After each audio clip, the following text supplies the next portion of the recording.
ವಿದ್ಯಾರ್ಥಿಗಳೇ, ನಾವು ಇಂದಿನ ತರಗತಿಯಲ್ಲಿ ಈ ಸಂಖ್ಯಾಶಾಸ್ತ್ರದ ಬಗ್ಗೆ ತಿಳ್ಕೊಳ್ಳೋಣ. ಸರ್, ಈಗ ತಿಳ್ಕೊಳ್ಳೋಕ್ಕಿಂತ ಮುಂಚೆ ಸಾಮಾನ್ಯವಾಗಿ ನೀವು ಪ್ರತಿ ವರ್ಷ ಕೂಡ ಎಕ್ಸಾಮ್ ಬರೀತಾ ಇರ್ತೀರ. ಸರ್, ಈಗ ಆ ವರ್ಷದ ಕೊನೆಗೆ ಎಕ್ಸಾಮ್ ಹೋದಾಗ ನಿಮಗೆ ಒಂದು ಮಾರ್ಕ್ಸ್ ಕಾರ್ಡ್ ಕೊಡ್ತಾರೆ, ಹೌದಲ್ವಾ? ಸರಿ, ಆ ಮಾರ್ಕ್ಸ್ ಕಾರ್ಡ್ ನಮಗೆ ಈ ವರ್ಷ ನೀವು ಏನೇನು ಮಾರ್ಕ್ಸ್ ತಗೊಂಡಿದ್ದೀರಾ ಅಂತ ನಮಗೆ ಸಂಪೂರ್ಣವಾಗಿ ನಿಮ್ಮ ಮಾಹಿತಿ ಸಿಗುತ್ತೆ, ಹೌದಲ್ವಾ? ಎಷ್ಟು ವಿಷಯಗಳನ್ನ ಓದ್ತಾ ಇದ್ದಾರೆ. ಫಸ್ಟ್ ಎಲ್ಲ ನಿಮ್ಮ ಹೆಸರು ಇರುತ್ತೆ, ನಿಮ್ಮ ತರಗತಿ ಇರುತ್ತೆ, ನಿಮ್ದು ಅಡ್ಮಿಷನ್ ಡೇಟ್ ಇರುತ್ತೆ, ಹೌದಲ್ವಾ? ಸರಿ, ಇಷ್ಟೆಲ್ಲ ಆದ್ಮೇಲೆ ಏನಾಗುತ್ತೆ, ನಿಮಗೆ ನೀವು ಯಾವ್ಯಾವ ವಿಷಯಗಳನ್ನ ನೀವು ತೆಗೆದುಕೊಂಡಿದ್ದೀರಿ, ಹೌದಲ್ವಾ?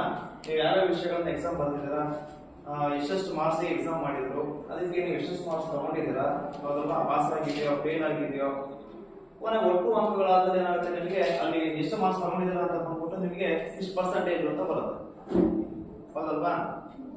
ಸರಿ, ಇದು ಆ ಮಾರ್ಕ್ಸ್ ಕಾರ್ಡ್ ನೋಡಿದಾಗ ನಮಗೆ ಏನಾಗುತ್ತೆ, ಆ ವರ್ಷದ ಪೂರ್ತಿ ನಿಮ್ದು ಏನಾಗುತ್ತೆ ಮಾಹಿತಿ ನಮಗೆ ಸಿಕ್ಬಿಡುತ್ತೆ, ಹೌದಲ್ವಾ? ನೀವು 9ನೇ ಕ್ಲಾಸ್ ಮಾರ್ಕ್ಸ್ ಕಾರ್ಡ್ ತಗೊಂಡಾಗ ಏನಾಗುತ್ತೆ, ನೀವು 625ಕ್ಕೆ ಸಪೋಸ್ ಎಲ್ಲ ಸೇರಿ 625 ಮಾರ್ಕ್ಸ್ಗೆ ನೀವು ಒಂದೆಷ್ಟೋ ಒಂದು 300 ಈಗ 600 ಮಾರ್ಕ್ಸ್ ಹೇಳ್ಕೊಂಡು ಸರ್ 600 ಮಾರ್ಕ್ಸ್ ಎಕ್ಸಾಮ್ ಮಾಡ್ತಾ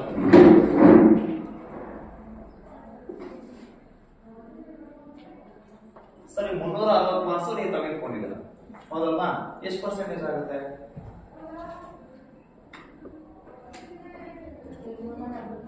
ನೋಡಿ, ಪರ್ಸೆಂಟೇಜ್ ಕ್ಯಾಲ್ಕುಲೇಷನ್ ಮಾಡೋದು ಹೇಗೆ? ಎಷ್ಟು ಅಂಕಗಳನ್ನು ತೆಗೆದುಕೊಂಡಿದ್ದೀರಾ, ಎಷ್ಟು ಅಂಕಗಳಿಗೆ ಎಕ್ಸಾಮ್ ಮಾಡಿದ್ದಾರೆ, ಸರ್ ಇಂಟು 100 ಮಾಡಬೇಕಾಗುತ್ತೆ, ಹೌದಲ್ವಾ? ಸರ್, ಇಷ್ಟು ಮಾಡಿದ್ರೆ ನಿಮಗೆ ಇಷ್ಟು ಮಾರ್ಕ್ಸಿಗೆ ಎಷ್ಟು ಪರ್ಸೆಂಟೇಜ್ ತಗೊಂಡಿದ್ದೀರ ಅಂತ ನಿಮಗೆ ಗೊತ್ತಾಗುತ್ತೆ, ಹೌದಲ್ವಾ? ಸರ್, ಈಗ ಸುಲಭ ರೂಪಕ್ಕೆ ಇದನ್ನ ಏನಾಗುತ್ತೆ ನೋಡಿ, 2 ಏನಾಯ್ತು, ಸರಿ 6 ನೆಕ್ಸ್ಟ್ 6 36 ಎಷ್ಟಾಯ್ತು, 0 65 ಎಷ್ಟಾಗ ಮಾಸ್ಟರ್ ಎಷ್ಟು ಬಂತು, 60 ಬಂತು. ಹಾಗಾದ್ರೆ ನೀವು ಎಷ್ಟು ಪರ್ಸೆಂಟ್ ತೆಗೆದುಕೊಂಡಿರ ಅಂತ ಗೊತ್ತಾಯ್ತು, 60% ಬಂದಿದೆ ಅಂತ ಗೊತ್ತಾಗುತ್ತೆ, ಹೌದಲ್ವಾ? ಇದು ಪರ್ಸೆಂಟೇಜ್ ಆಮೇಲೆ ಹೇಳ್ಕೊಡ್ತೀವಿ. ಸರ್, ಈಗ ನಮಗೆ ಆ ಮಾರ್ಕ್ಸ್ ಕಾರ್ಡ್ ನೋಡಿದಾಗ ನಮಗೆ ಏನು ಗೊತ್ತಾಗುತ್ತೆ ಅಂತ ಹೇಳಿದ್ರೆ ಅಂತಂದ್ರೆ, ಆ ಹಿಂದಿನ ವರ್ಷದ ನಿಮಗೆ ಪ್ರೋಗ್ರೆಸ್ ಕಾರ್ಡ್ ಸಂಪೂರ್ಣವಾಗಿ ಸಿಕ್ಬಿಡುತ್ತೆ, ಹೌದಲ್ವಾ? ಎಷ್ಟು ವಿಷಯಗಳಿಗೆ ನೀವು ಎಕ್ಸಾಮ್ ಬರ್ದ್ರಿ, ಎಷ್ಟು ಮಾರ್ಕ್ಸ್ ಇತ್ತು, ಎಷ್ಟು ಮಾರ್ಕ್ಸ್ ತಗೊಂಡ್ರಿ, ಎಷ್ಟು ಪರ್ಸೆಂಟೇಜ್ ಬಂತು ಅಂತ ನಮಗೆ ಆ ಮಾರ್ಕ್ಸ್ ಕಾರ್ಡ್ ಪೂರ್ತಿ ಮಾಹಿತಿ ನಮಗೆ ಸಿಗುತ್ತೆ. ಇದು ಮಾರ್ಕ್ಸ್ ಕಾರ್ಡ್ ಆಗಿದೆ. ರೇಷನ್ ಕಾರ್ಡಿಗೆ ಬನ್ನಿ. ಇವಾಗ ನೋಡಿದ್ರು ರೇಷನ್ ಕಾರ್ಡ್ ಮನೇಲಿ BPL ಕಾರ್ಡ್ ಇರುತ್ತೆ, APL ಕಾರ್ಡ್ ಇರುತ್ತೆ, ಇನ್ನೊಂದು ಕಾರ್ಡ್ ಇರುತ್ತೆ, ಹೌದಲ್ವಾ? ಸರ್, ಆ ಕಾರ್ಡಲ್ಲಿ ಏನೇನು ಸಿಗುತ್ತೆ ಮಾಹಿತಿ ನಿಮಗೆ?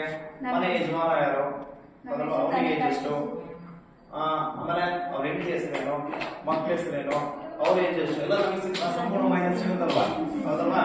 ಅಂದ್ರೆ ನಿಮ್ಮ ಕುಟುಂಬಕ್ಕೆ ಸಂಬಂಧಪಟ್ಟಂಗೆ ಅಷ್ಟು ನಮಗೆ ಮಾಹಿತಿ ಏನಾಗುತ್ತೆ ಆ ಕಾರ್ಡ್ ಸಿಗುತ್ತೆ, ಹೌದಲ್ವಾ?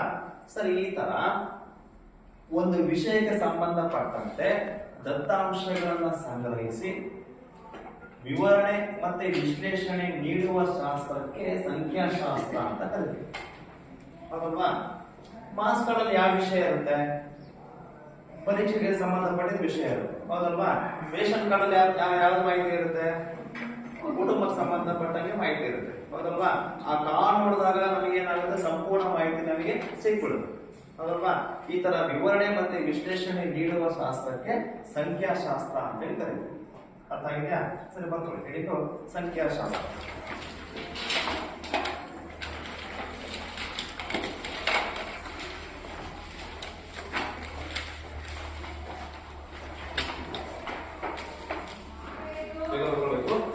ಸಂಖ್ಯಾಶಾಸ್ತ್ರ ಒಂದು ವಿಷಯಕ್ಕೆ ಸಂಬಂಧಿಸಿದಂತೆ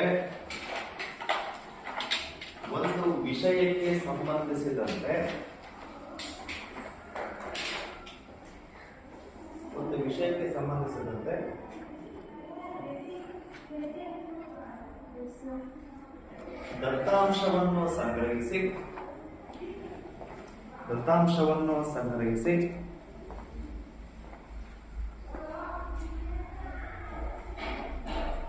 ವಿವರಣೆ ಮತ್ತು ವಿಶ್ಲೇಷಣೆ ನೀಡುವ ಶಾಸ್ತ್ರಕ್ಕೆ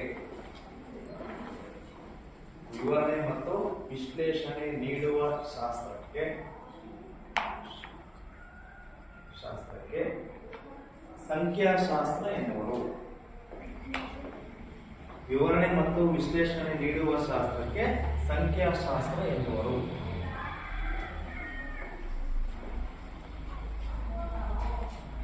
ಎಕ್ಸಾಂಪಲ್ ಎಲ್ಲ ಬರ್ಕೋಬೇಡಿ. ಎಕ್ಸಾಂಪಲ್ ಏನ್ ಕೊಟ್ಟಿದ್ದೀವಿ? ಮಾಸ್ ಕಾರ್ಡ್ ಮತ್ತೆ ರೇಷನ್ ಕಾರ್ಡು, ಆಮೇಲೆ ಪಂಚಾಯತಿಗಳ ಆಧಾರ್ ಕಾರ್ಡ್ ಕೂಡ ಬರುತ್ತೆ. ಪಂಚಾಯತಿಗಳಲ್ಲಿ ಹೋದ್ರೆ ಒಂದೂರಲ್ಲಿ ಎಷ್ಟು ಗಂಡು ಮಕ್ಕಳಿದ್ದಾರೆ, ಎಷ್ಟು ಹೆಣ್ಣು ಮಕ್ಕಳಿದ್ದಾರೆ, ಎಷ್ಟು ಮಕ್ಕಳಿದ್ದಾರೆ, ಅದ್ರ ಗಂಡು ಎಷ್ಟು ಹೆಣ್ಣು ಎಷ್ಟು, ಹೌದಲ್ವಾ? ಸರ್, ಈ ದತ್ತಾಂಶ ಇತ್ತು ಅಂದ್ರೆ ಅದನ್ನು ಕೂಡ ನಾವೇನಂತ ಕರಿತೀವಿ? ಸಂಖ್ಯಾಶಾಸ್ತ್ರ ಅಂತ ಕರಿತೀವಿ. ಅಂದ್ರೆ ಆ ಕಾರ್ಡ್ ನೋಡುವಾಗ, ದತ್ತಾಂಶವನ್ನು ನೋಡುವಾಗ ನಮ್ಗೆ ಏನಾಗುತ್ತೆ, ಆ ವಿಷಯಕ್ಕೆ ಸಂಬಂಧಪಟ್ಟಂಗೆ ನಮಗೆ ಪೂರ್ತಿ ಮಾಹಿತಿ ಅದ್ರಲ್ಲಿ ಸಿಕ್ಬಿಡುತ್ತೆ, ಹೌದಲ್ವಾ?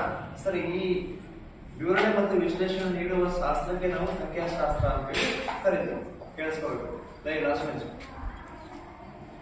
ಸರ್, ಈಗ ಈ ಅಧ್ಯಾಯದಲ್ಲಿ 9ನೇ ತರಗತಿಯಲ್ಲಿ ಏನೇನು ಅಭ್ಯಾಸ ಮಾಡ್ತೀವಿ ಅನ್ನೋದ್ರ ಬಗ್ಗೆ ನಾನು ನೋಡೋಣ, ಹೌದಲ್ವಾ? ಸರಿ, ಏನ್ ಅಭ್ಯಾಸ ಮಾಡ್ತೀವಪ್ಪ ಅಂತಂದ್ರೆ, ಈ ದತ್ತಾಂಶಗಳನ್ನ ನಕ್ಷೆ ರೂಪದಲ್ಲಿ ಹೇಗೆ ಪ್ರತಿನಿಧಿಸಬೇಕು ಅಂತ, ಹೌದಲ್ವಾ? ನಾನು ಯಾವ್ದೋ ಹೇಳಿದೆ, ಮಾರ್ಕ್ಸ್ ಹೇಳಿದೆ, ಜನಸಂಖ್ಯೆ ಹೇಳಿದೆ, ಅಥವಾ ಒಂದು ದಿನಕ್ಕೆ ಏನೇನು ಖರ್ಚು ಮಾಡ್ತಾರೆ ಅನ್ನೋದು ಮಾಹಿತಿ ಇರುತ್ತೆ. ಸರಿ, ಈ ಎಲ್ಲಾ ಮಾಹಿತಿಗಳನ್ನ ನಕ್ಷೆ ಮೂಲಕ ನಾವು ಯಾವ ರೀತಿ ಪ್ರತಿನಿಧಿಸಬೇಕು ಅನ್ನೋದ್ರ ಬಗ್ಗೆ ನಾವೀಗ 9ನೇ ಕ್ಲಾಸ್ ತಿಳ್ಕೊಳ್ಳೋಣ. ಯಾವ್ದ್ರ ಬಗ್ಗೆ ಹೇಳಿ? ನಕ್ಷೆಗಳ ಬಗ್ಗೆ. ದತ್ತಾಂಶಗಳನ್ನ ನಾವೇನ್ ಮಾಡ್ಕೊಂತೀವಿ, ನಕ್ಷೆ ರೂಪದಲ್ಲಿ ಹೇಗೆ ಪ್ರತಿನಿಧಿಸಬೇಕು ಅನ್ನೋದ್ರ ಬಗ್ಗೆ ನಾವೀಗ 9ನೇ ಕ್ಲಾಸ್ ಅಲ್ಲಿ ತಿಳ್ಕೊಳ್ಳೋಣ. ಸರ್, ಈಗ ನಕ್ಷೆಗಳಲ್ಲಿ ಎಷ್ಟು ವಿಧ ಇದೆ ಸದ್ಯಕ್ಕೆ? ಮತ್ತೆ ಈ ಕ್ಲಾಸ್ ಅಲ್ಲಿ 3 ವಿಧ ಇದೆ. ಇಲ್ಲಿರೋದು ನಮಗೆ ನಕ್ಷೆ ಎಲ್ಲ ಇದೆ. ಸರ್, ಈಗ 9ನೇ ಕ್ಲಾಸ್ ಅಲ್ಲಿ ಈ ಸಿಲೆಬಸ್ ಅಲ್ಲಿ ಇರೋದು 3 ನಕ್ಷೆಗಳ ಬಗ್ಗೆ ನಾವೀಗ ಅಭ್ಯಾಸ ಮಾಡಬೇಕಾಗಿದೆ. ಸರಿ, ಮೊದಲನೇ ನಕ್ಷೆ ಯಾವ್ದಪ್ಪ ಅಂದ್ರೆ ಸ್ತಂಭ ರೇಖಾ ನಕ್ಷೆ.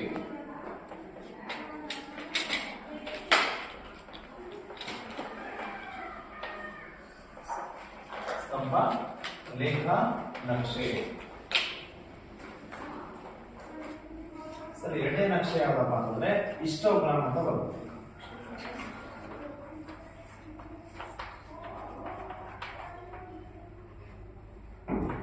ಹಿಸ್ಟೋಗ್ರಾಮ್ ಅಂತ ಬರುತ್ತೆ.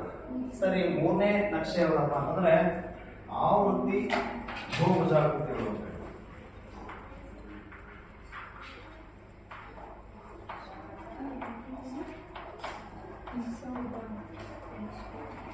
ಇನ್ಸ್ಟಾಗ್ರಾಮ್ ಅಲ್ಲ, ಅದು ಹಿಸ್ಟೋಗ್ರಾಮ್. ಇನ್ಸ್ಟಾಗ್ರಾಮ್ ಅಲ್ಲ, ಮತ್ತೆ ಇನ್ಸ್ಟಾಗ್ರಾಮ್ ಅಂತ ಬರ್ಕೊಂಡಿರ ನೋಡಿ. ಈಗ ನಕ್ಷೆಗಳಲ್ಲಿ ಈ ಮೂರು ನಕ್ಷೆಗಳ ಬಗ್ಗೆ ನಾವೀಗ 9ನೇ ಕ್ಲಾಸ್ ಅಲ್ಲಿ ಅಭ್ಯಾಸವನ್ನ ಮಾಡ್ತೀವಿ. ಸರಿ, ಮೊದಲನೇ ನಕ್ಷೆ ಯಾವಪ್ಪ ಅಂತಂದ್ರೆ ವೆರಿ ಇಂಪಾರ್ಟೆಂಟ್, ಸ್ತಂಭ ರೇಖಾ ನಕ್ಷೆ. ಮೊದಲನೇ ನಕ್ಷೆ ಸ್ತಂಭ ರೇಖಾ ನಕ್ಷೆ. ಸರಿ, ಎರಡನೇ ನಕ್ಷೆ ಬಂದ್ಬಿಟ್ಟು ಹಿಸ್ಟೋಗ್ರಾಮ್ ನಕ್ಷೆ ಅಂತ ಹೇಳಿ. ಸರಿ, ಮೂರನೇ ನಕ್ಷೆ ಬಂದ್ಬಿಟ್ಟು ಆವೃತ್ತಿ ಬಹುಭುಜಾಕೃತಿಗಳು, ಹೌದಲ್ವಾ? ಸರಿ, ಈಗ 3 ನಕ್ಷೆಗಳ ಬಗ್ಗೆ ನಾವೀಗ 9ನೇ ಕ್ಲಾಸ್ ಅಲ್ಲಿ ಈ ಅಧ್ಯಾಯದ ಅಭ್ಯಾಸವನ್ನ ಮಾಡೋಣ. ಫಸ್ಟ್ ಬರ್ಕೊಂಡು ಈ 3 ಬರ್ಕೊಳ್ಳೋಕ್ಕಿಂತ ಮುಂಚೆ ಮೇಲ್ಗಡೆ ಬರ್ಕೊಳ್ಳಿ, ನಕ್ಷೆಗಳನ್ನು ಬರ್ಕೊಳ್ಳಿ. ನಕ್ಷೆಗಳು ಹೆಡಿಂಗ್ ಬರ್ಕೊಂಡು ಆಮೇಲೆ ಈ 3 ನಕ್ಷೆಗಳನ್ನ ಬರ್ಕೊಂಡು.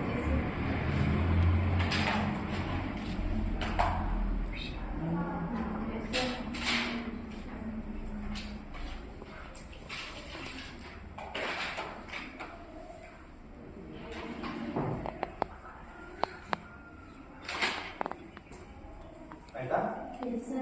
ಎರಡಾಗಿದೆಯಾ? ಸರಿ, ಈಗ ಫಸ್ಟ್ ಹೆಡಿಂಗ್ ಬರ್ಕೊಂಡ್ಬಿಡಿ, ಸ್ತಂಭ ರೇಖಾ ನಕ್ಷೆ. ಮೊದಲನೇ ಹೆಡಿಂಗ್ ಸ್ತಂಭ ರೇಖಾ ನಕ್ಷೆ.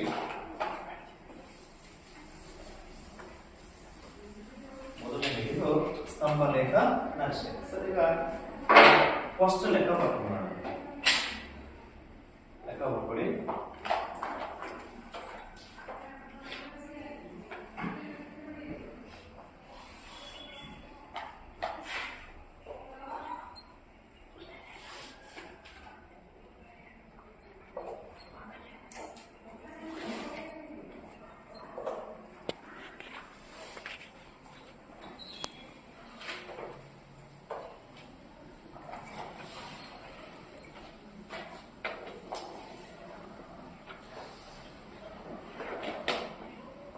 ನಿಮಗೆ ಇಲ್ಲಿ ಒಂದು ಕೋಷ್ಟಕವನ್ನ ಕೊಟ್ಟಿದ್ದಾರೆ. ಮೊದಲನೇ ಇಲ್ಲಿ ಎಷ್ಟು ಕಾಲಮ್ ಇದೆ? 2 ಕಾಲಮ್ ಇದೆ, ಹೌದಲ್ವಾ? ಸರಿ, ಮೊದಲನೇ ಕಾಲಮ್ ಏನ್ ಕೊಟ್ಟಿದ್ದಾರೆ ಯಾವುದಪ್ಪ ಅಂದ್ರೆ ವಿಷಯಗಳು. ಮೊದಲನೇ ಕಾಲಮು ವಿಷಯಗಳು. ಸರಿ, ಎರಡನೇ ಕಾಲಮು ಖರ್ಚು. ಏನೇನು ಖರ್ಚು ಮಾಡಿದ್ರು ಆ ಖರ್ಚುಗಳನ್ನ ಸಾವಿರಗಳನ್ನು ಕೊಟ್ಟಿದ್ದಾರೆ. ಅಂದ್ರೆ 2,000, 3,000, 4,000 ಈ ತರ ಸಾವಿರಗಳಲ್ಲಿ ಖರ್ಚನ್ನ ಕೊಟ್ಟಿದ್ದಾರೆ. ಸರ್, ಈಗ ಇಲ್ಲಿ ಏನಿದೆಯಪ್ಪ ಅಂದ್ರೆ ಈ ಟೇಬಲ್ ಅಲ್ಲಿ ಒಬ್ಬ ವ್ಯಕ್ತಿ ಕುಟುಂಬದಲ್ಲಿ ಒಂದು ಮನೆಯಲ್ಲಿ ಏನೇನು ಖರ್ಚು ಮಾಡ್ತಾನೆ ಅನ್ನೋದ್ರ ಬಗ್ಗೆ ಈ ಮಾಹಿತಿಯನ್ನ ಈ ಟೇಬಲ್ ಕೊಟ್ಟಿದ್ದಾರೆ. ಸರಿ, ಆ ವ್ಯಕ್ತಿ ಒಂದು ಕುಟುಂಬದ ಖರ್ಚನ್ನ ಈ ರೀತಿ ನಮಗೆ ಮೊದಲನೇದಾಗಿ ದಿನಸಿ ಏನು ರೇಷನ್ ಅಂತ ಹೇಳಿ, ಹೌದಲ್ವಾ? ಸರಿ, ರೇಷನ್ಗೆ ಆ ಕುಟುಂಬ ಎಷ್ಟು ಖರ್ಚು ಮಾಡ್ತಾ ಇದೆ ಅಂದ್ರೆ 4,000 ಖರ್ಚು ಮಾಡ್ತಾ ಇದೆ. ಅದನ್ನ 4,000 ಸಾವಿರ ಅಂತ ಇದೆಯಲ್ವಾ, ಈ 4,000 ಎಷ್ಟು ಸಾವಿರ ಅಂತ ಹೇಳಿ 4,000 ಖರ್ಚು ಮಾಡ್ತಾ ಇದೆ. ಬಾಡಿಗೆಗೆ ಅಂತ ಹೇಳಿ ಆ ಕುಟುಂಬ 5,000 ಖರ್ಚು ಮಾಡ್ತಾ ಇದೆ. ನೆಕ್ಸ್ಟ್ ಮಕ್ಕಳ ವಿದ್ಯಾಭ್ಯಾಸ, ಫೀಸ್ ಇರ್ಬೋದು ಅಥವಾ ಯೂನಿಫಾರ್ಮ್ ಇರ್ಬೋದು, ಎಲ್ಲವನ್ನ ಸೇರಿ ಮಕ್ಕಳ ವಿದ್ಯಾಭ್ಯಾಸಕ್ಕೋಸ್ಕರ ಒಂದು ತಿಂಗಳಿಗೆ ಎಷ್ಟು ಖರ್ಚು ಮಾಡ್ತಾ ಇದ್ದಾರೆ ಆ ಕುಟುಂಬ, ಅದನ್ನ ಕೂಡ 5,000 ಖರ್ಚು ಮಾಡ್ತಾ ಇದೆ. ನೆಕ್ಸ್ಟ್ ಆಮೇಲೆ ಔಷಧ. ಸರಿ, ಔಷಧಕ್ಕಾಗಿ ತಿಂಗಳಿಗೆ ಅದೊಂದು 2,000 ಖರ್ಚು ಮಾಡ್ತಾ ಇದೆ ಆ ಕುಟುಂಬ. ನೆಕ್ಸ್ಟ್ ಆಮೇಲೆ ಇಂಧನ, ಮನೆಗೆ ಬೈಕು ಅಥವಾ ಕಾರವಾಗಿದೆ ಬಂದ್ರೆ ಆ ಇಂಧನಕ್ಕೆ, ಅದಕ್ಕೆ ವೆಹಿಕಲ್ ಇಂಧನ ಹಾಕ್ಸೋದಕ್ಕೆ 2,000 ಖರ್ಚು ಮಾಡ್ತಾ ಇದೆ. ಮನೋರಂಜನೆ,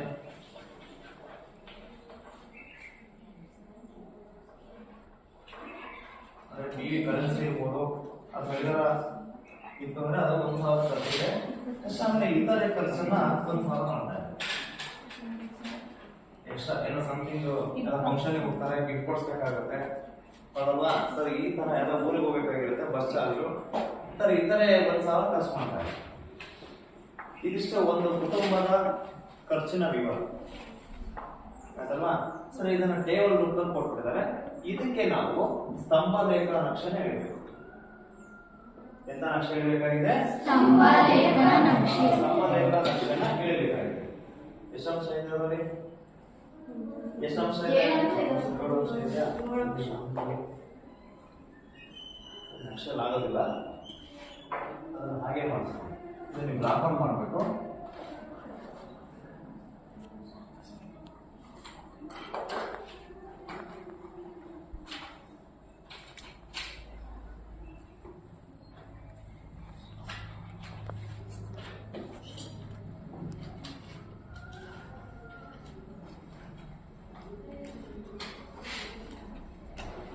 ಈಗ ನಕ್ಷೆಯಲ್ಲಿ ಯಾವ ರೀತಿ ನಾವು ಸ್ತಂಭಲೇಖ ನಕ್ಷೆನ ಎಳೆಬೇಕು ಅಂತ ನಾವೀಗ ತಿಳ್ಕೊಳ್ಳೋಣ. ಸರಿ, ಮೊದಲು ಏನ್ ಮಾಡ್ಕೋಬೇಕು?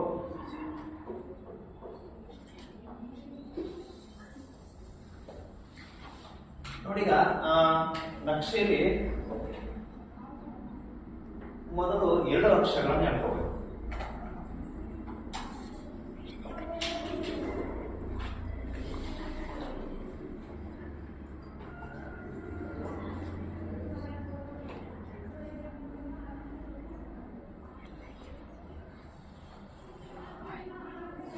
ಎಷ್ಟು ಅಕ್ಷರ ಇಟ್ಕೋಬೇಕಾಗ್ತೀವೋ? 2 ಅಕ್ಷರಗಳನ್ನ ಹೇಳ್ಕೊಳ್ಬೇಕು. ಸರ್, ಈಗ ಗ್ರಾಫ್ ನಿಮಗೆ ಗೊತ್ತಿದೆ, ಅಲ್ಲೇನಾಗುತ್ತೆ, ಪ್ರತಿ 10ನೇ ಗೆರೆಗೆ ಒಂದು ಡಾರ್ಕ್ ಲೈನ್ ಇರುತ್ತೆ, ಹೌದಲ್ವಾ? ನೀವು ಗ್ರಾಫ್ ನೋಡ್ಕೊಳ್ಳಿ. ಸರಿ, 1, 2, 3, 4, 5ಕ್ಕೆ ಒಂದು ಸಣ್ಣ ಗೆರೆ ಇರುತ್ತೆ, ನೆಕ್ಸ್ಟ್ 10ನೇ ಗೆರೆ ಏನಾಗಿರುತ್ತೆ, ಒಂದು ಡಾರ್ಕ್ ಲೈನ್ ಇರುತ್ತೆ, ಹೌದಲ್ವಾ? ಸರ್, ಈಗ ಪ್ರತಿಯೊಂದನ್ನು ಕೂಡ ನೀವು ಒಂದು ತಗೋಬೇಕಾಗುತ್ತೆ. 1 ಬಾಕ್ಸಿಗೆ 1, 2ನೇ ಬಾಕ್ಸಿಗೆ 2, 3, 4 ಈ ತರ ಕೊಡ್ಬೇಕಾಗುತ್ತೆ, ಹೌದಲ್ವಾ? ಸರ್, ಈಗ ನಿಮ್ಮ ಹತ್ರ 2 ಅಕ್ಷರಗಳಿದೆ. ಯಾವ ಅಕ್ಷರ? ಸರ್, ಇದ್ಯಾವ ಅಕ್ಷರ? ಇದನ್ನ ಬೇಕಾದ್ರೆ ಓ ಅಂತ ಕೊಡಿ, ಹೌದಲ್ವಾ? ಸರ್, ನೀವೇನ್ ಮಾಡ್ಕೋಬೇಕು, ಪ್ರತಿ 1 ಸೆಂಟಿಮೀಟರ್ಗೆ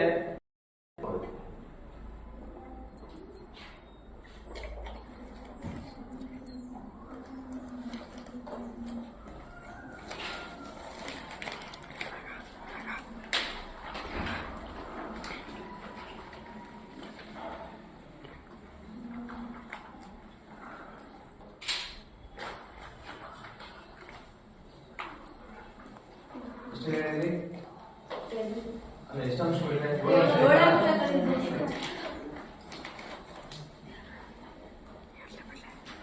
ಸರಿ, ಅದೇ ತರ ಏನ್ ಮಾಡ್ಕೊಳ್ಬೇಕು ನಾವು y ಅಕ್ಷದಲ್ಲೂ ಕೂಡ ಪ್ರತಿ ಏನ್ ಮಾಡ್ಬೇಕು ಹೇಳಿ 1 ಸೆಂಟಿಮೀಟರ್ಗೆ ಮಾರ್ಕ್ ಮಾಡ್ಕೊಳ್ಬೇಕು.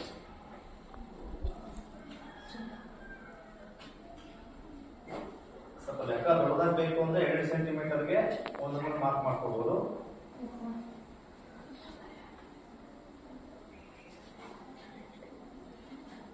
ಎಷ್ಟಿದೆ ವ್ಯಾಲ್ಯೂ ಇದು 5 ಅಲ್ಲ,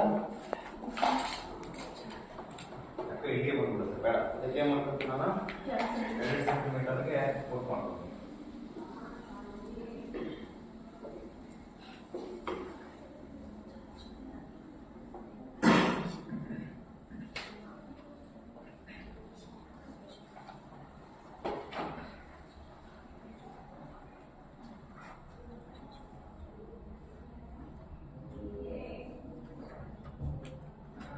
ಸರಿ, ಗೊತ್ತು ಮಾಡ್ಕೊಳ್ಳಿ.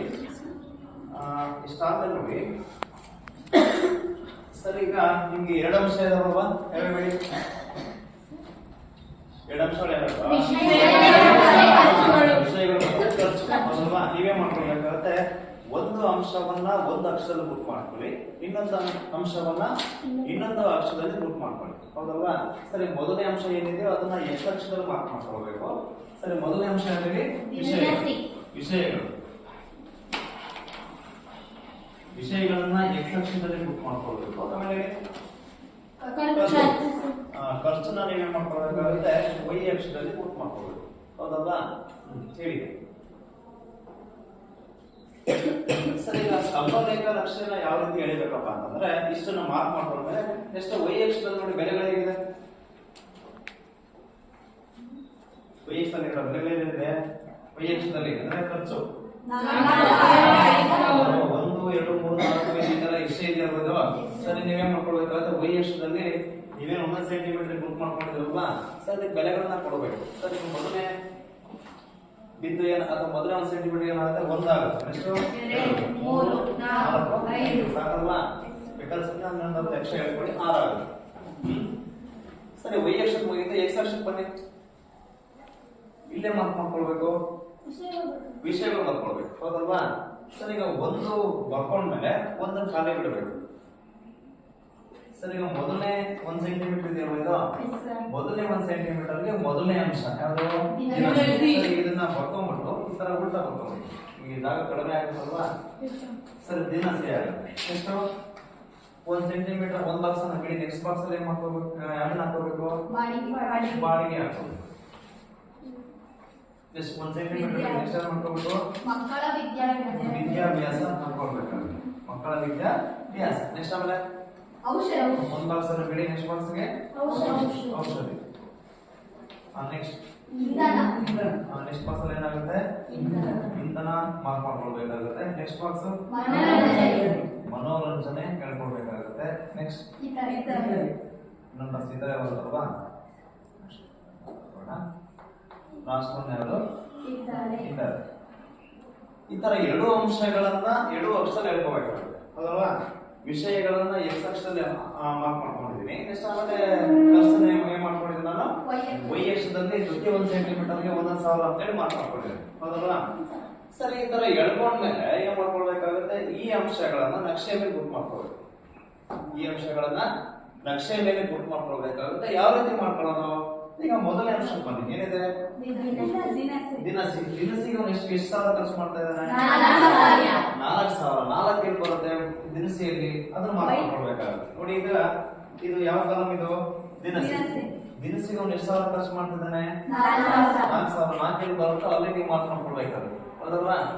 ಸರಿ, ದಿನಸಿಗೆ ಎಷ್ಟು ಖರ್ಚು ಮಾಡ್ತಾ ಇದ್ದಾನೋ ಈ ದಿನಸಿಯಲ್ಲಿ ನಾವೇನ್ ಮಾಡ್ಕೊಳ್ಬೇಕಾಗುತ್ತೆ? ಅಷ್ಟನ್ನ ಮಾರ್ಕ್ ಮಾಡ್ಕೊಳ್ಬೇಕಾಗುತ್ತೆ. ಸರಿ, ಇದನ್ನ ಸ್ತಂಭಲೇಖ ನಕ್ಷೆ ಅಂತ ಹೇಳಿ, ಅಂದ್ರೆ ಕಂಬದ ರೂಪದಲ್ಲಿ ಇರೋ ನಕ್ಷೆನ ನಾವು ಸ್ತಂಭಲೇಖ ನಕ್ಷೆ ಅಂತ ಕರಿತೀವಿ, ಅದಲ್ವಾ. ಸ್ತಂಭ ಅಂದ್ರೇನು?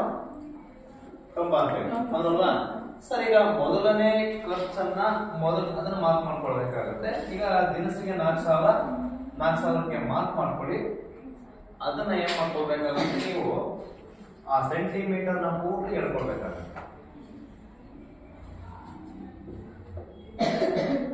ಸರಿ, ಈಗ ಮೊದಲನೇ ಅಂಶದ ಸ್ತಂಭ ಲೇಖ ನಕ್ಷೆ ಎಳೆದಿದ್ದಾಯ್ತು. ಈಗ 2ನೇ ಅಂಶಕ್ಕೆ ಬನ್ನಿ. ಒಂದು ಸೆಂಟಿಮೀಟರ್ ಒಂದು ಪರ್ಸೆಂಟ್ ಖಾಲಿ ಬಾಡಿಗೆ ಮಾರ್ಕ್ ಮಾಡ್ಕೊಳ್ಬೇಕಾಗುತ್ತೆ. ಸರಿ, ಬಾಡಿಗೆ ಎಷ್ಟು ಖರ್ಚು ಮಾಡಿದ್ದಾನೆ ನೀವೇ ಮಾಡ್ಕೊಳ್ಬೇಕಾಗುತ್ತೆ. ಬಾಡಿಗೆ ಬಂದ್ಬಿಟ್ಟು ಸರ್ ಇಲ್ಲಿ 5 ಬರುತ್ತೆ, ಅದನ್ನ ಮಾರ್ಕ್ ಮಾಡ್ಕೊಳ್ಬೇಕಾಗುತ್ತೆ. ಸರ್ ಬಹಳ ಈಸಿ ಇದೆ ಹೌದಲ್ವಾ? ಸರಿ, ನೀವೇ ಮಾಡ್ಕೊಳ್ಬೇಕು. ಈ ಬಾಡಿಗೆ ಮೇಲ್ಗಡೆ ಒಂದು ಸ್ತಂಭವನ್ನ ಎಳ್ಕೋಬೇಕು. ಎಲ್ಲಿವರೆಗೂ ಎಳ್ಕೋಬೇಕು ನಾವು? 5 ಸೆಂಟಿಮೀಟರ್ ವರೆಗೂ ಎಳ್ಕೋಬೇಕು.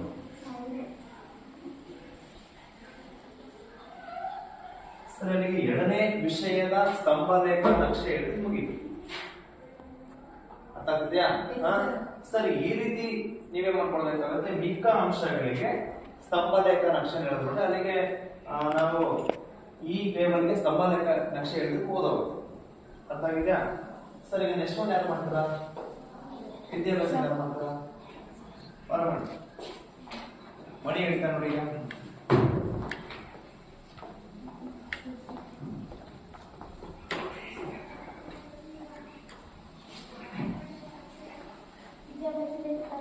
ಎಷ್ಟು ಖರ್ಚು ಮಾಡಿದಾನೆ? 5,000. ಸರ್ 5,000 ಮಾರ್ಕ್ ಮಾಡ್ಕೋಬೇಕು.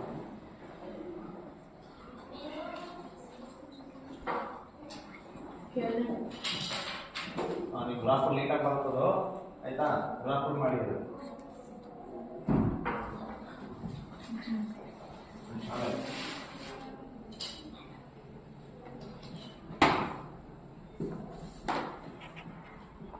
ಸರಿ. ವಿದ್ಯಾಭ್ಯಾಸದನ್ನ ಸ್ತಂಭ ಲೇಖ ನಕ್ಷೆ ಹಿಡಿದಾಯ್ತು ಹೌದಲ್ವಾ?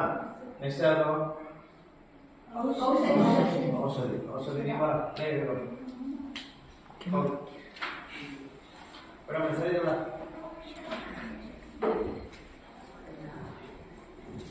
ಔಷಧಿ ಏನು ಮಾರ್ಕ್ ಮಾಡಿದ್ದೀನಿ ನೋಡು ನಾನು. ಯಾವ ಬಿಂದುವಿಂದ ಯಾವ ಬಿಂದು ಮಾರ್ಕ್ ಮಾಡಿದ್ದೀನಿ ನೋಡು.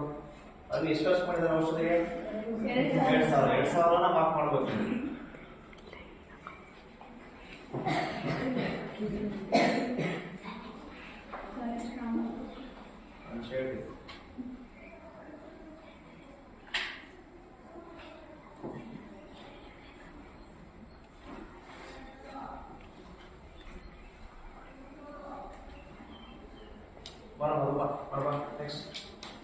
ಸರಿ, ಔಷಧಿ ಮುಗಿತಲ್ವಾ?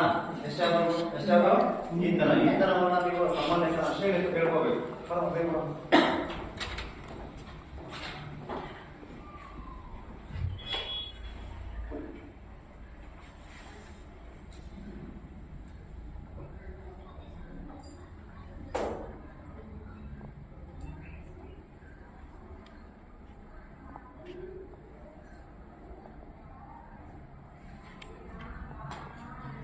ಸರಿ ನೋಡಿ, ಎಲ್ಲಿಂದ ಹೇಳ್ಬೇಕಿತ್ತ ಮಾರ್ಕ್ ನೋಡಿ. ಸರಿ, ಈ ಸೆಂಟಿಮೀಟರ್ ಈ ಸೆಂಟಿಮೀಟರ್ ಈ ಬಾಕ್ಸ್ ಮಾತ್ರ ಇಟ್ಕೋಬೇಕು. ಅದು ಮಾರ್ಕ್ ಮಾಡಿ ನೋಡಿ ಅಷ್ಟೇ ಕೇಳ್ತಾವ.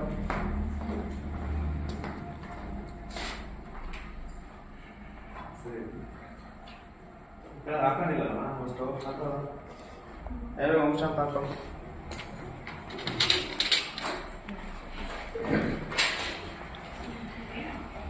ಎಷ್ಟಿದೆ? ಒಂದೊಂದು ಜನ ಇದೆ ಮತ್ತೆ ಇದರ ಇದೆ.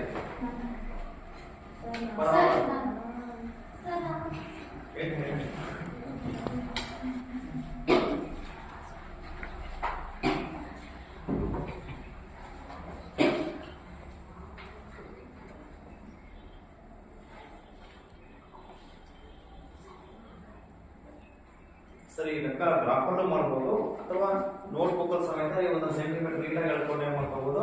ಆ ನಕ್ಷೆ ಹೇಳ್ಕೋಬಹುದು. ಗ್ರಾಫಲ್ಲೂ ಮಾಡ್ಬೋದು. ನೀವು ಮಾಮೂಲಿ ಎಕ್ಸೈಸ್ ಅಲ್ಲಿ ಬೇಕಾದ್ರೂ ಆ ಲೆಕ್ಕಗಳನ್ನು ಮಾಡ್ಬೋದು. ಆಯ್ತಾ? ಲಾಸ್ಟ್ ಏನಿದೆ?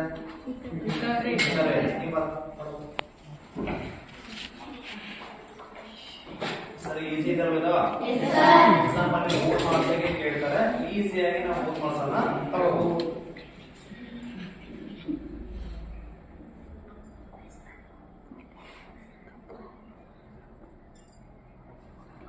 ಎಡಕ್ಕೆ ಹೋಯ್ತು ಕಾಣೋದು. ಸರಿ ಹೇಳ್ತಾವ.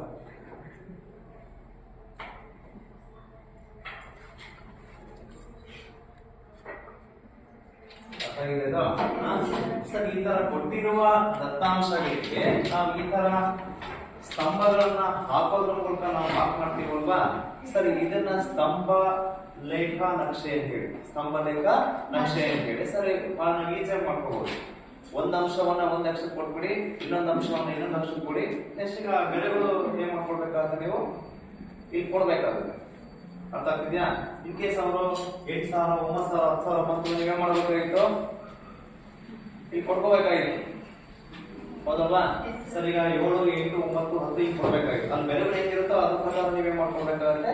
ಇದಕ್ಕೆ ವ್ಯಾಲ್ಯೂಸ್ ಅನ್ನ ಕೊಡ್ತಾ ಹೋಗ್ಬೇಕು. ಇನ್ ಕೇಸ್ ನೋಡಿ ಅವ್ರ ಖರ್ಚುಗಳನ್ನ ಈ ರೀತಿ ಕೊಟ್ಟಿದ್ರೆ, ಒಂದು 25, ಒಂದು 50, ಸರಿ, ಈ ತರ ಒಂದು 75, 150, 250 ಈ ತರ ಖರ್ಚು ಕೊಟ್ಟಿದ್ರೆ ನಿಮ್ಗೆ ಇಲ್ಲಿ ವ್ಯಾಲ್ಯೂಸ್ ಹೇಗೆ ಹಾಕೊಂತ ಇದ್ರಿ? 5, 10, 15, 20, 25, 30, 35, 40 ಹಾಕೊಂಡ್ರೆ ನಿಮ್ಗೆ ಎಷ್ಟು ಬೇಕಾಗುತ್ತೆ? ಇಲ್ಲಿ ಒಂದು 50 ಕಾಲಮ್ ಬೇಕಾದ್ರೆ 50 ಕಾಲಮ್ ಹಾಕೋಣ ಬರ್ತಾ ಅದನ್ನೇ ಮಾಡ್ಕೋಬೇಕಾದ್ರೆ ನೋಡ್ಕೊಳ್ಳಿ. ಆ ತರ ಕೊಟ್ಟಾಗ ಏನ್ ಮಾಡ್ಕೋಬೇಕಾಗಿತ್ತು, ಮೊದಲನೇ ಬಾಕ್ಸ್ಗೆ 25, 50, ಎಷ್ಟು 75, 150, 125 ಈ ತರ ಕೊಡ್ಕೊಳ್ತಾ ಹೋಗ್ಬೋದು. ಇದು ಬೇಡ ಅಂತಂದ್ರೆ ಮೊದಲನೇದಕ್ಕೆ 50, 100, 150 ಈ ತರ ಕೊಡ್ಬೋದು. ಅರ್ಥ ಆಗ್ತಿದ್ಯಾ? ಅಂದ್ರೆ ಸರಿ, ಬೆಲೆಗಳು ಯಾವ ರೀತಿ ಇದೆಯೋ ಅದರ ಪ್ರಕಾರ ನೀವೇ ಮಾಡ್ಕೊಳ್ಬೇಕಾಗುತ್ತೆ. ಇಲ್ಲಿ ಪ್ರತಿ 1 ಸೆಂಟಿಮೀಟರ್ಗೆ ವ್ಯಾಲ್ಯೂಸ್ ಅನ್ನು ಕೊಡ್ತಾ ಹೋಗ್ಬೇಕು. ಅರ್ಥ ಆಗಿದ್ಯಾ? ಸರಿ, ಈ ರೀತಿ ಮಾಡ್ಕೊಳ್ಬೇಕು. ಇದು ಸ್ತಂಭ ಲೇಖ ನಕ್ಷೆ.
ಈಗ ನಮಗೆ ಈ ನಕ್ಷೆ ಏನೇನು ಹೇಳುತ್ತೆ, ನಮಗೆ ಸಂಪೂರ್ಣ ಮಾಹಿತಿ ಇದೇ ಹೇಳ್ಬಿಡುತ್ತೆ, ಹೌದಲ್ವಾ? ಇಲ್ಲಿ ನೋಡಿ ನಿಮಿಷವಾಗಿ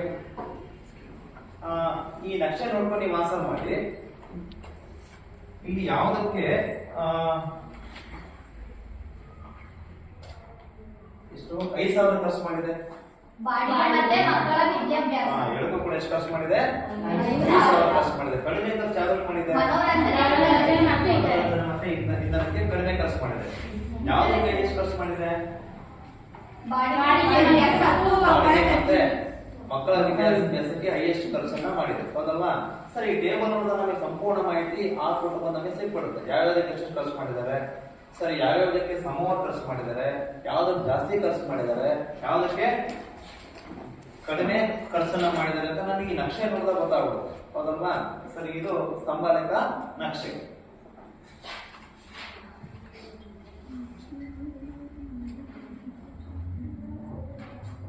ಕೆಲವೊಂದ್ಸಲ ಈ ನಕ್ಷೆಯನ್ನ ಕೊಟ್ಟು ನಿಮಗೆ ಒಂದು 3 ಕ್ವಶನ್ ಕೇಳ್ಬೋದು. ಇದನ್ನು ಕೊಟ್ಟು ನಕ್ಷೆ ಹೇಳಿದ್ದಾರೆ, ನಿಮಗೆ ನಕ್ಷೆಯನ್ನ ಕೊಟ್ಟು ನಿಮಗೆ ಒಂದು 3-4 ಕ್ವಶನ್ ಕೇಳ್ಬೋದು. ಅರ್ಥ ಆಗ್ತಿದೆಯಾ? ಸರ್, ಈ ತರ ಕೇಳೋ ಚಾನ್ಸಸ್ ಇದೆ ಎಕ್ಸಾಮ್ ಅಲ್ಲಿ. ಸರಿ, ಅದೇ ಈ ಕೇಳಿದ ಪ್ರಶ್ನೆಗಳು ಸರ್ ಆ ರೀತಿ ಕೇಳ್ತಾರೆ. ಯಾವ ವಿಷಯಕ್ಕೆ ಕಡಿಮೆ ಖರ್ಚು ಮಾಡಿದೆ ಅಂತ ಕೇಳ್ಬೋದು, ಅಥವಾ 1,000 ಯಾವ ವಿಷಯಗಳಿಗೆ ಖರ್ಚು ಮಾಡಿದೆ ಅಂತ ಕೇಳ್ಬೋದು, ಹೌದಲ್ಲ? ಸರಿ, ಹೈಯೆಸ್ಟ್ ಅನ್ನ ಯಾವ್ದು ಖರ್ಚು ಮಾಡಿದೆ, ನಿಮಗೆ ಪ್ರಶ್ನೆಗಳನ್ನ ನೀವು ಏನ್ ಮಾಡ್ಕೊಳ್ಬಹುದು, ಅದನ್ನು ಕೂಡ ಕೇಳೋ ಚಾನ್ಸಸ್ ಎಕ್ಸಾಮ್ ಅಲ್ಲಿ ಇದೆ. ಅರ್ಥ ಆಗಿದೆಯಾ? ಯಾವ ನಕ್ಷೆ ಇದು? ಸ್ತಂಭ ಲೇಖ ನಕ್ಷೆ. ಇನ್ನೊಂದು ಲೆಕ್ಕ ಕೊಡ್ತೀನಿ, ಅದನ್ನ ನೀವು ಮಾಡಿ.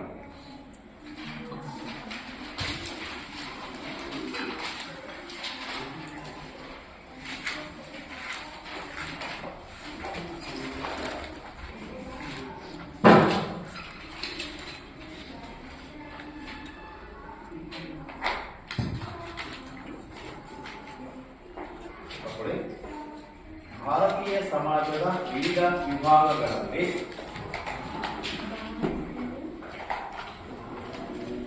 ಭಾರತೀಯ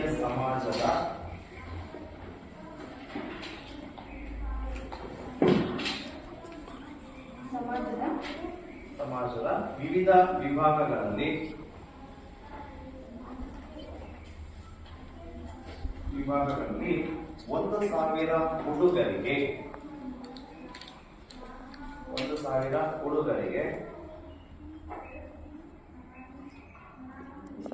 ಅನುಗುಣವಾಗಿ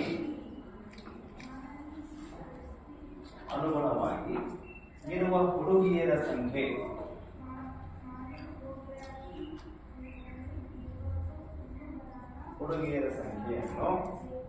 ಈ ಕೆಳಗಿನ ದತ್ತಾಂಶದಲ್ಲಿ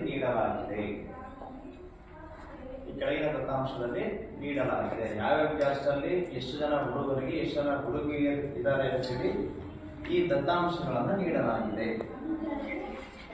ಈ ಕೆಳಗಿನ ದತ್ತಾಂಶಗಳಲ್ಲಿ ನೀಡಲಾಗಿದೆ. ಈಗ ಈ ಟೇಬಲ್ ಏನಿದೆಯಪ್ಪ ಅಂತಂದ್ರೆ ನೀವು ಕ್ಯಾಸ್ಟ್ ವೈಸ್ ಹೋಗ್ತೀರ, ನಿಮ್ಮ ಬುಕ್ಕಲ್ಲಿದೆ, ನೀವು ಅದನ್ನ ಮನೆಯಲ್ಲಿ ನೋಡಿ ಬರ್ಕೊಡಿ. ಈಗ ನಾನು ಸಿಂಪಲ್ ಹೇಳ್ಬಿಡ್ತೀನಿ ನೋಡಿ. ಪರಿಶಿಷ್ಟ ಜಾತಿ ಅಂದ್ರೆ ಯಾವುದು? SC. ಪಂಗಡ ಅಂದ್ರೆ ಯಾವುದು? SC. ಅಂದ್ರೆ 1000 ಹುಡುಗರಿಗೆ 940 ಹುಡುಗಿಯರಿದ್ದಾರೆ. ರೇಷಿಯೋ, ಜೆಂಡರ್ ರೇಷಿಯೋ ಇದು. ಯಾವ ಕ್ಯಾಸ್ಟ್ ಅಲ್ಲಿ ಎಷ್ಟು ಜನ ಹುಡುಗಿ ಎಷ್ಟು ಜನ ಹುಡುಗಿಯರಿದ್ದಾರೆ ಅನ್ನೋದ್ರ ಬಗ್ಗೆ ನಮಗೆ ಟೇಬಲ್ ಇದೆ. ಸರಿ, 1000 ಹುಡುಗರಿಗೆ 970 ಹುಡುಗಿಯರಿದ್ದಾರೆ. ಎಷ್ಟು? ಪರಿಶಿಷ್ಟ ಜಾತಿ ಪರಿಶಿಷ್ಟ ಪಂಗಡವನ್ನ ಹೊರತುಪಡಿಸಿ ನನಗೆ 920 ಹುಡುಗಿಯರಿದ್ದಾರೆ. ಹಿಂದುಳಿದ ಜಿಲ್ಲೆಗಳಲ್ಲಿ ಹಿಂದುಳಿದ ಜಿಲ್ಲೆಗಳಲ್ಲಿ 950, ಹಿಂದುಳಿದಲ್ಲದ ಜಿಲ್ಲೆಗಳು